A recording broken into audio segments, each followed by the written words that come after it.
Let's start off with the migrant crisis that still exists in Chicago. There was a bit of a pause because of the weather.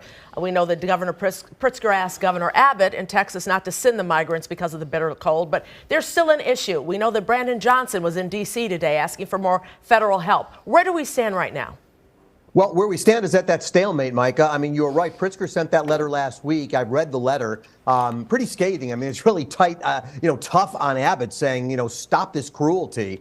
Abbott rejected that request, continues to send people regardless of the weather. So it's something that we're forced to deal with. Obviously, the federal government's having budget issues of its own, so trying to get money from them is going to be tough. The real question is whether Springfield will cough some up. And I think it's tough for them. They're dealing with enough issues that even that's going to be tough.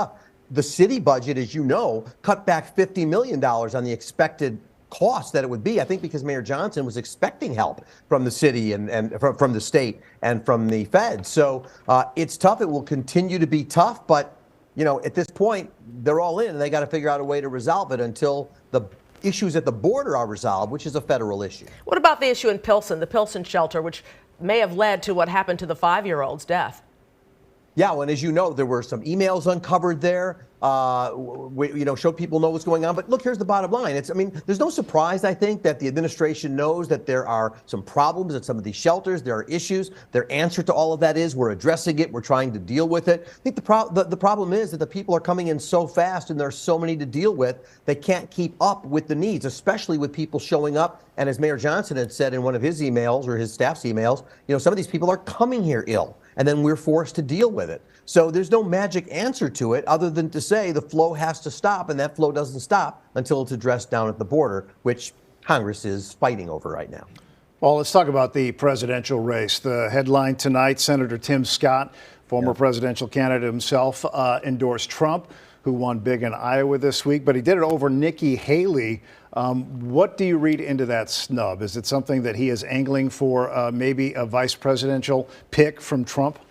Yeah, Ray, it's a good question. And one of the reasons it's a snub is because Nikki Haley appointed Tim Scott to the Senate when she was governor. So one would argue he owes her. And if he owes her, and even if he decides, no, I don't owe anybody anything, I'll do what I think is right. OK, but why did you do it now? Why did most people expected he would endorse Trump, but he'd wait until South Carolina, where Haley was going to be in trouble anyway? Why did he do it now before New Hampshire, which comes up Tuesday, where Nikki Haley is polling very strongly? Clearly, it's an attempt for a fellow South Carolinian to step up against her and make things difficult. Because the bottom line, Ray and Micah, is if Nikki Haley doesn't win New Hampshire or come very close to winning it, it's hard to see how she goes on from there. So Tim Scott's action, I think Nikki Haley sees as a betrayal, especially given the fact that she's the one that put him in the Senate.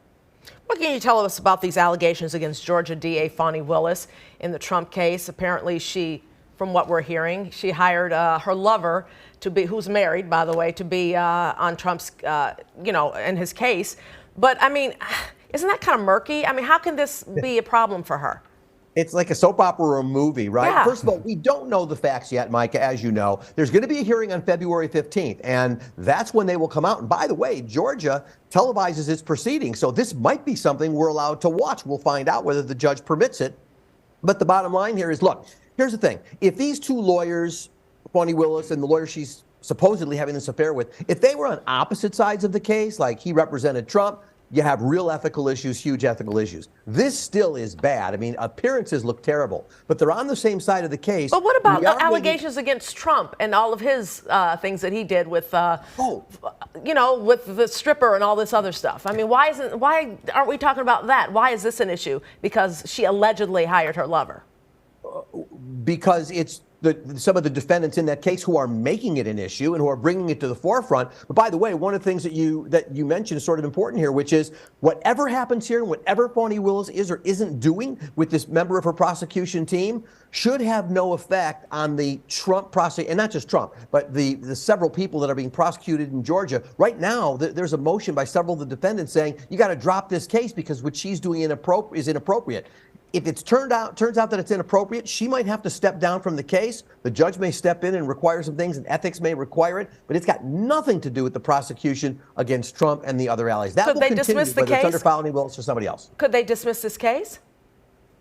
Well, that's what I'm saying. I don't think they will. They're making an effort to do that. That's what the defendants are trying to do. I don't think there's anything here. I was an ethics commissioner for a long time in Illinois, 25 years. There's nothing here that would require a dismissal of the charges. It's unrelated to that. It could result in Fani Willis stepping down from the case, but that just means another prosecutor steps up to take it over. All right, let's go to Washington now, Paul. President Biden signed a House and Senate enacted budget stopgap, so we have some more time here. What is Congress going to do before the next deadline that comes up in March? The real magic, Ray, is going to be in the House, because right now this deal was agreed to by the Senate, Republicans and Democrats. Mitch McConnell signed on. John Cornyn, some other tough budget dealers were involved in that, and they all signed off. And then it went to Mike Johnson, Speaker of the House, and there was a lot of pressure on him to say no. He ultimately said yes, and the question is, he ultimately decided that keeping the country open was more important than potentially the safety of his job, because there are some in the Freedom Caucus, like Marjorie Taylor Greene, who have said, if you agree to this, I'm going to move to have you removed. So I think he survived that. But this only buys us, as you know, Ray and Micah, until like March 1st. That's when the next deadline will now come up. By then, they have got to come up with a budget deal. But here's the problem. There is a deal, not budget. There is a deal, budget, but also on the border crisis. There is a deal that has been agreed to by Senate and Republicans and Senate Democrats and House Democrats. The problem's going to be is that word has come out from former President Trump to the Speaker and to other people in the House: do not agree to this deal. Do not agree to anything that doesn't give you 100%. There's enough pressure now on House Republicans to say no. So the problem will be we could face a shutdown in March, all over a deal which essentially is being ordered, from what we're told by President Trump, to Republicans in the House to say don't agree. Well, there's either a border crisis or there isn't. And if there's a deal that can be agreed to by pretty much everybody, one would have to ask, what's the point of not agreeing to a deal now if the only downside is it'll make the administration look good? And that's part of the issue. Let me talk quickly about this Chevron case that the Supreme Court is ready to overturn. A lot of people don't know about it; they're not following. But basically, it could affect how the federal agencies' latitude create policies and regulations, and that'll affect the people. Yeah, Mike, it's a complicated case, but here briefly, the Chevron doctrine is something that goes back to 1984. And the bottom line is, it says the reason we have federal agencies is because those consist of experts who know whether or not we should take a certain drug or whether there should be an energy resolution to something. That's what these administrative agencies do. What the Supreme Court heard that case this week, and it looks, can't always predict completely, but it looks like a 6-3, maybe a 5-4 coming down, basically saying, no, you know what? The courts will take that power. Let's get rid of the Chevron doctrine. Kavanaugh indicated that he would go in that direction. And let's let the courts decide that. As though courts don't have enough to do, now that's taking basically regulations and letting a court which is overburdened and has no expertise in a lot of these areas, we're going to have them make the decisions. It's something that those who are conservatives, who don't want to see regulation, they've been pushing and got that up to the court. They may just get what they want, but it's not good news for general people who'd like to know that there are experts handling a variety of issues that face our lives every day. That's one, Micah, that will affect everybody, because administrative agencies affect all of us in so many parts of our life. Briefly on the show this weekend. Representative LaShawn Ford will come in and talk about Springfield and what they're trying to accomplish. And Sam Schoenberg, who's with the 19th District Council, is going to come in. You know, they're looking to hire permanent commission members. You get paid about $12,000 a year, so maybe we all want to apply for it. But we're going to let people in Chicago know how they can go after those jobs, what it takes, who they're looking for, and there could be a job ahead for people. Thank you, Paul. Have a good weekend. Happy weekend, everybody. See you.